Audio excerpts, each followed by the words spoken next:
जैन साथियों, मैं फिर से लेकर आ गया आपके लिए टोटल 50 ऐसे प्रश्न जो आपके लिए बहुत ज़्यादा इम्पोर्टेंट है। और इस तरह का प्रश्न मैं टोटल 5000 आपको देने वाला हूं। आर्मी अग्निवीर के एग्जाम से पहले पहले आपको 5000 प्रश्न मिल जाएगा। इसलिए आप मेरे चैनल को सब्सक्राइब करें और सारा वीडियो को देखें ताकि आपको 5000 प्रश्न मिल सके। और इसी 5000 प्रश्न के अंदर से आपके अग्निवीर आर्मी अग्निवीर के जो एग्जाम होने वाला है, इसी एग्जाम में इस 5000 क्वेश्चन के अंदर से ही आपके एग्जाम में पूछे जाएंगे। अगर इसके एग्जाम में मेरा 5000 प्रश्न के अंदर से नहीं आता है तो मैं वादा करता हूं आपसे कि मैं इस यूट्यूब चैनल को डिलीट कर दूंगा।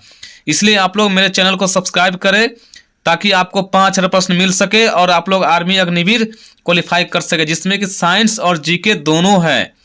टोटल 5000 साइंस और जीके आपको मिलेगा, जिसमें कि एक भी प्रश्न आपका एग्जाम से बाहर नहीं होगा, इसका मैं गारंटी देता हूं। चलिए स्टार्ट करते हैं। प्रश्न है, अगुलहास धारा किस महासागर में बनती है? तो हिंद महासागर में। साथ में याद भी कर लेंगे आप लोग। टोटल 50 प्रश्न। अगुलहास धारा किस महासागर में बनती है? हिंद महासागर में। अगला प्रश्न है, भारत के स्वतंत्रता संघर्ष के दौरान डेक्कन एजुकेशन सोसाइटी नामक संस्था की स्थापना किसने की थी? तो बाल गंगाधर तिलक ने। भारत के स्वतंत्रता संघर्ष के दौरान डेक्कन एजुकेशन सोसाइटी नामक संस्था की स्थापना किसने की थी? बाल गंगाधर तिलक ने। किसने? बाल गंगाधर तिलक ने। अगला प्रश्न है, भारत भारतीयों के लिए एक नारा किस संस्था ने दिया था? आर्य समाज ने। भारत भारतीयों के लिए नारा किस संस्था ने दिया था? आर्य समाज ने। किसने? आर्य समाज ने। अगला प्रश्न है, union of Soviet society Republic कब अस्तित्व में आया? तो वर्ष 1923 में आया था। Union of Soviet society Republic कब अस्तित्व में आया था? तो 1923 में। कब आया था? 1923 में। अगला प्रश्न है, वैज्ञानिक समाजवाद का सिद्धांत किसने दिया था? तो कार्ल मार्क्स ने। वैज्ञानिक समाजवाद का सिद्धांत किसने दिया था? कार्ल मार्क्स ने। एकदम याद कर ही लो ऐसा प्रश्न आपको बहुत कम देखने के लिए मिलेगा यूट्यूब पे। इसलिए आप लोग इस तरह का प्रश्न को याद कर ही ले ताकि आप एग्जाम क्वालिफाई कर सके आर्मी अग्निवीर का। वैज्ञानिक समाजवाद का सिद्धांत किसने दिया था? कार्ल मार्क्स ने। अगला प्रश्न है, चीन के जनवादी गणराज्य की स्थापना कब हुई थी? 1949 में।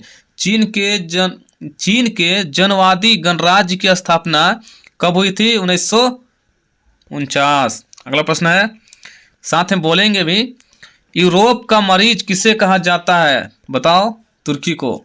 यूरोप का मरीज किसको कहा जाता है? तुर्की को। किसको? तुर्की को।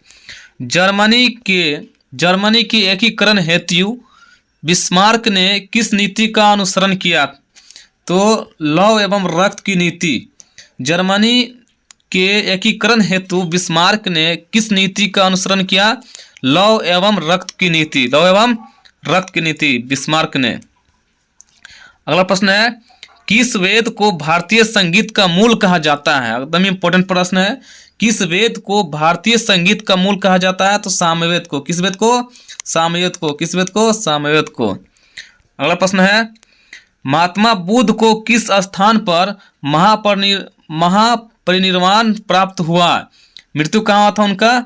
तो कुशीनगर में। महात्मा बुद्ध को किस स्थान पर मृत्यु हुआ था? तो कुशीनगर। महापरिनिर्वाण कुशीनगर में हुआ था। कहाँ हुआ था? कुशीनगर में। अगला प्रश्न है, जैन धर्म की पहली संगीति कहाँ हुई थी? तो पाटलिपुत्र में। जैन धर्म की पहली संगीति कहाँ हुई थी? पाटलिपुत्र में। कहाँ हुई थी? पाटलिपुत्र में। क्या? जैन धर्म की पहली संगीति। अगला प्रश्न है, माइकल फेल्प्स किस खेल से संबंधित है? यह बहुत बड़ा खिलाड़ी था तैराकी का।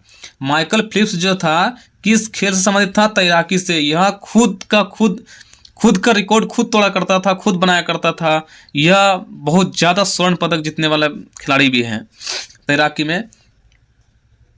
चैलेंज करके गेम को जीत लेता था। ये पहले यह चैलेंज कर देता था कि मैं गोल्ड मेडल मारूंगा तो मारूंगा, और मार लिया करता था ये।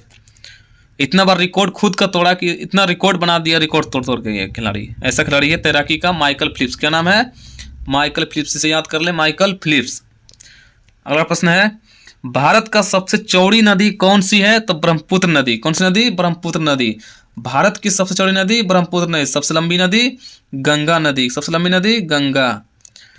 अगला प्रश्न है, भारत में प्रथम महिला विश्वविद्यालय कब स्थापित हुआ? 1916 में। भारत में प्रथम महिला विश्वविद्यालय कब स्थापित हुआ? तो 1916 में। कब? 1916 में। अगला प्रश्न है, माउंटेन एवरेस्ट पे चढ़ने वाली पहली भारतीय महिला कौन थी? तो बछेंद्री पाल। कौन थी? बछेंद्री पाल।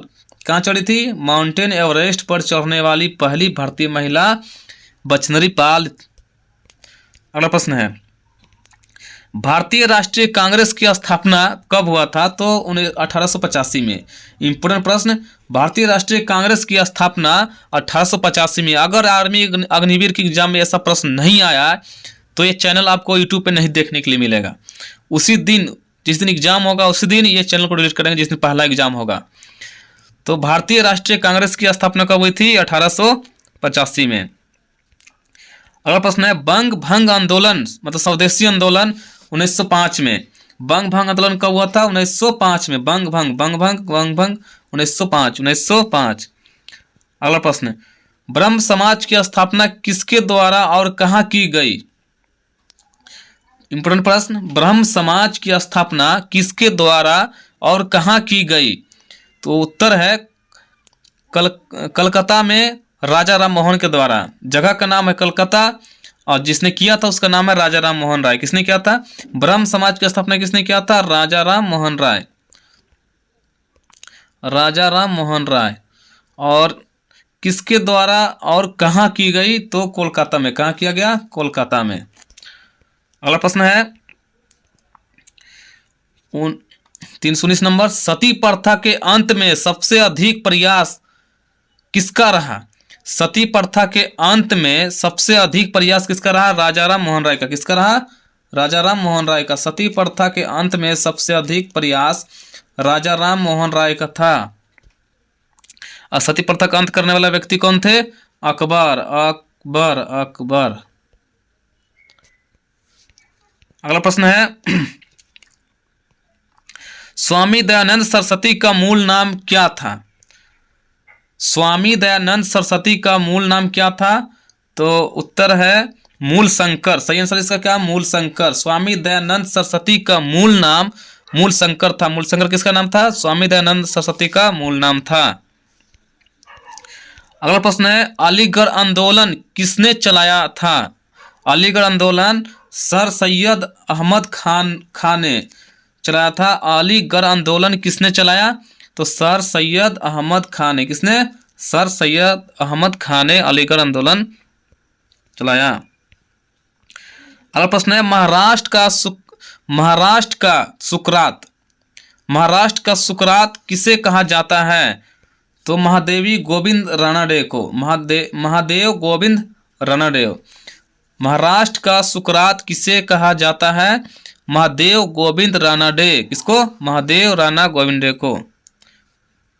महादेव गोविंद रानाडे को। अगला प्रश्न है, सिख गुरु द्वारा अधिनियम कब पारित हुआ? इंपोर्टेंट प्रश्न है, सिख गुरु द्वारा अधिनियम कब पारित हुआ? तो 1925 में। कब हुआ? 1925 में। सिख गुरु द्वारा अधिनियम कब पारित हुआ? 1925 में। सिख गुरुद्वारा का। अगला प्रश्न है, विश्व का प्रथम कागजी मुद्रा जारी करने वाला देश? चीन।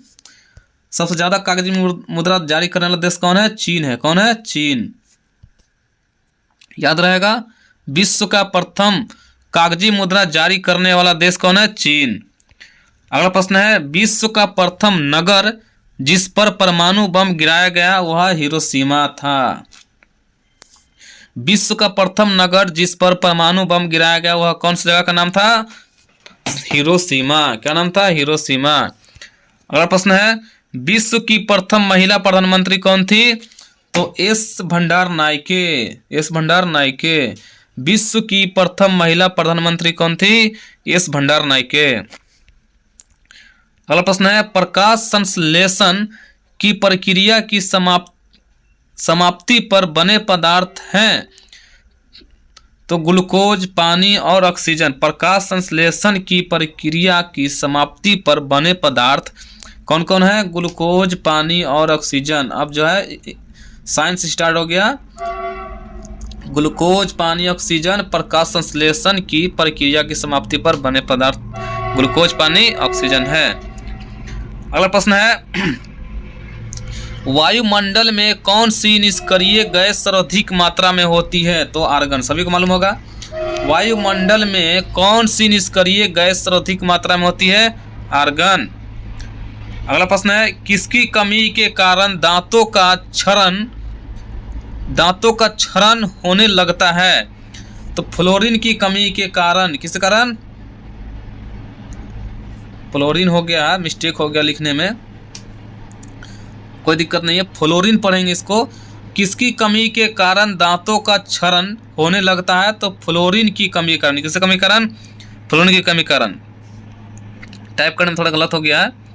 अगला प्रश्न है विटामिन B12 में कौन सी धातु विद्यमान होती है? तो कोबाल्ट। विटामिन B12 में विटामिन B12 में कौन सी धातु विद्यमान होती है? कोबाल्ट। कौन सी धातु? Cobalt. B12 cobalt, B12 cobalt. अगला प्रश्न है निकट दृष्टि के दोष के निवारण के लिए किस प्रकार के लेंस का चश्मा दिया जाता है? तो अवतल लेंस का। निकट दृष्टि के दोष के निवारण के लिए, उसका समस्या का हल करने के लिए, निकट दृष्टि दोष का समस्या का हल करने के लिए अवतल लेंस का चश्मा दिया जाता है। अवतल लेंस का चश्मा दिया जाता है निकट दृष्टि दोष के लिए। अगला प्रश्न है नींबू में मुख्यतः कौन सा एसिड उपस्थित रहता है? तो साइट्रिक एसिड। नींबू में मुख्यतः कौन सा एसिड उपस्थित रहता है? Citric acid. कौन सा एसिड? Citric acid. अगला प्रश्न है भोजन में लोहे की कमी से कौन सा रोग होता है? तो एनीमिया। लोहे कमी से मतलब खून की कमी से कौन सी रोग होती है? एनीमिया। भोजन में लोहे की कमी से कौन सा रोग होता है? एनीमिया। कौन सा रोग? एनीमिया। अगला प्रश्न है वास्तविक सूर्योदय से कुछ समय पहले ही सूर्य दिखाई देता। वास्तविक सूर्योदय से कुछ पहले सुबह उठते होंगे, देखते होंगे सूर्य दिखता भी नहीं है और फिर लाल दिखने लगता है। तो वही प्रश्न है वास्तविक सूर्योदय से कुछ समय पहले ही सूर्य दिखाई देने लगता है, यह किस कारण से? किसके कारण से? तो वायुमंडलीय अपवर्तन के कारण से। किसके कारण से? वायुमंडलीय अपवर्तन के कारण। वायुमंडलीय अपवर्तन के कारण। अगला प्रश्न है जल में पानी का बुलबुला किसकी भांति व्यवहार करता है? तो अवतल लेंस की भांति। जल में पानी की बुलबुला किसकी भांति व्यवहार करता है? तो अवतल लेंस के भांति। किसके भांति? अवतल लेंस के भांति। अगला प्रश्न है पीतल के निर्माण में कौन सा धातु प्रयुक्त होता है? पीतल के निर्माण में जस्ता और तांबा। पीतल, जस्ता और तांबा मिश्र धातु पीतल, जस्ता और तांबा मिलाकर के पीतल बनता है। पीतल के निर्माण में कौन सा धातु प्रयुक्त होता है? जस्ता प्रयुक्त होता है, जस्ता। अगला प्रश्न है भोपाल गैस दुर्घटना में किस गैस का रिवास हुआ था? तो मिथाइल आइसोसाइनाइड, जिसको मिग गैस भी कहते हैं, मिथाइल आइसोसाइनाइड। भोपाल गैस दुर्घटना में किस गैस का रिवास हुआ था? मिथाइल आइसोसाइनाइड, मिग गैस, जिसे MIC, मिथाइल आइसोसाइनाइड, जिसको मिग गैस भी कहते हैं। अगला प्रश्न है भूकंप तरंगे किसमें दर्ज की जाती है? तो सिस्मोग्राफ द्वारा दर्ज की जाते हैं। भूकंप तरंगे किसमें दर्ज की जाती है? तो सिस्मोग्राफ में। उसका अगर तीव्रता नापना है तो फिर वो